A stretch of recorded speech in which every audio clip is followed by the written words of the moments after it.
오늘은 베델로 올라가라라는 말씀을 가지고 함께 은혜 나눕니다. 창세기 35장 1절에 하나님이 야곱에게 이르시되 일어나 베델로 올라가서 거기 거주하며 내가 내 형 에서의 낯을 피하여 도망하던 때에 내게 나타났던 하나님께 거기서 제단을 쌓으라 하신지라. 그렇습니다. 우리 창세기 34장에 보면은 베델까지 돌아가려던 야곱의 행로를 바꾸게 됩니다. 그리고 야곱이 행로를 바꾸고 세겜 땅에 머물게 됩니다. 그로 인하여 실수가 어떤 결과를 초래했는지를 우리는 한번 본문을 통하여 알아보기로 합니다. 야곱의 가족이 세겜에 머물 때 그의 딸 디나가 온주민 여자를 만나러 갔다가 하몰의 아들 추장 세겜에게 강간을 당합니다. 이에 분노한 야곱의 아들들이 세겜의 사람들을 살육한 사건이 기록되어 있습니다. 이 사건은 야곱의 일가에서 내려진 하나님의 징벌이자 경고입니다. 창세기 28장을 보면 형 에서를 피해 달아나던 야곱은 고향에 무사히 돌아오게 되면 베델에서 하나님의 전을 지켰다라고 약속을 합니다. 그러나 그 약속을 지키지 못합니다. 그렇습니다. 이 문제는 베델 언약을 잊어버리는 야곱에 있었던 것입니다. 그래서 디나 사건, 딸의 사건이 생깁니다. 창세기 28장에 들여다보면 그 사닥다리 언약을 망각한 데서 야곱의 일각에 하나님의 징계가 내려진 것입니다. 야곱은 하나님을 사랑하는 자였고 하나님이 함께하는 자였습니다. 그런데 야곱이 하란에서 큰 돈을 벌어서 부자가 되고 하나님이 싫어하시는 세겜 지역을 이사하여 살게 됩니다. 그 지역은 경제적으로 부유하고 환경이 아주 좋은 곳입니다.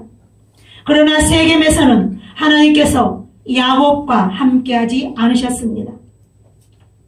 그래서 야곱에게 시험이 많이 찾아왔던 것입니다. 야곱의 딸이 부끄러움을 당하고 싸움이 일어나고 여러 가지 괴로운 삶을 살게 되지요.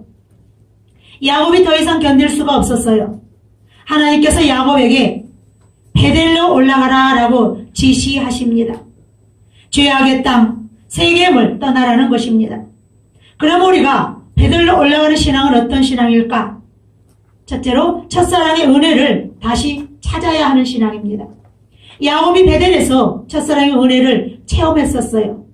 이 세상에 살면서 생활의 염려와 육신의 정욕과 이런 것에 이끌려 살다 보니 그 첫사랑의 은혜를 잃어버렸던 것입니다.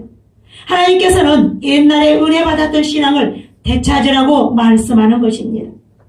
또한 두 번째로 베델로 올라가라 하심은 하나님의 말씀으로 돌아가라는 말씀입니다. 야곱은 베델에서 축복의 사닥다리를 볼 뿐만 아니라 하늘에서 들리는 하나님의 음성을 들었습니다. 창세기 28장 13절을 보면 또 본즉 여호와께서 그 위에 서서 이르시되 나는 여호와니 너희 조부 아브라함의 하나님이요 이삭의 하나님이라. 내가 누워있는 땅을 내가 너와 네 자손에게 주리니 라고 말씀하고 계십니다. 하나님께서 야곱에게 복된 약속의 말씀을 주셨건만 야곱은 주의 말씀을 잊어버리고 살았습니다. 이제라도 그 말씀의 제단을 회복하라고 하나님께서는 야곱에게 다시 기회를 주신 것입니다.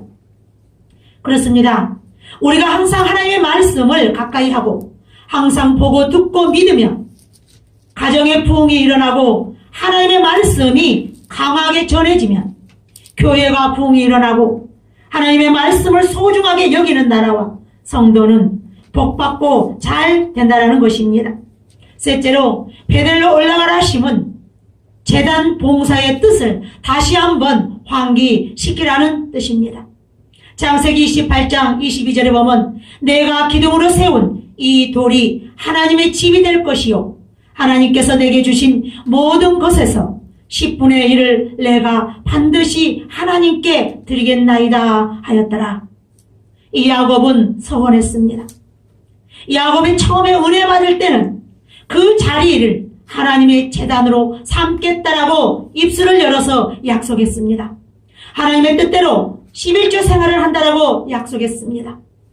이렇게 서운해 놓고 지금에 와서는 그 재단이 다 무너져 버렸던 것입니다. 야곱이 하란에 가서 돈벌이가 잘 되고 자녀들이 하는 일마다 척척 잘 진행되자 세겜성에서 가장 좋은 집을 짓고 멋지게 살다 보니 하나님과 약속의 재단이 모두 무너져 버렸던 것입니다. 은혜 받고 신앙생활을 하고 재단과 가까이 살 때는 그렇게 은혜스럽기만 하던 그가 재단과 멀어지고 나니 문제투성이요, 마음은 불안하고 물질에 손해가 오고 짜증나는 일만 생기더란 말입니다. 그렇습니다. 그러므로 하나님의 자녀는 항상 재단 중심, 교회를 중심으로 살아야 은혜 받고 축복받고 살 수 있습니다. 결론을 내립니다. 사랑하는 성도 여러분, 오늘 우리 모두 야곱같이 하나님을 만나고 주님의 음성을 듣고 첫사랑을 회복하시고 하나님의 말씀대로 사는 신앙이 회복되어지시길 원합니다.